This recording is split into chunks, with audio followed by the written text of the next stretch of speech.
Testing of Hyundai HGN25 air circuit breaker.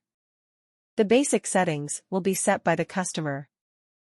For testing we use 220-volt AC power supply. First we trip the breaker manually.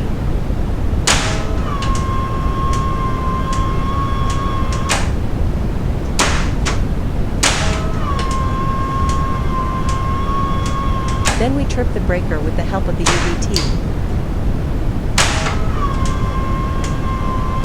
Next we perform a short time delay test and the breaker trips almost instantly.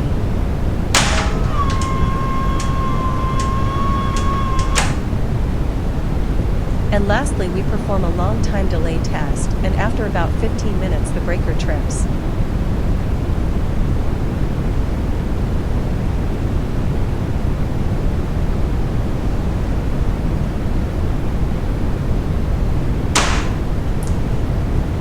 It is now clear that the ACB air circuit breaker is working successfully and is ready to be delivered to the client.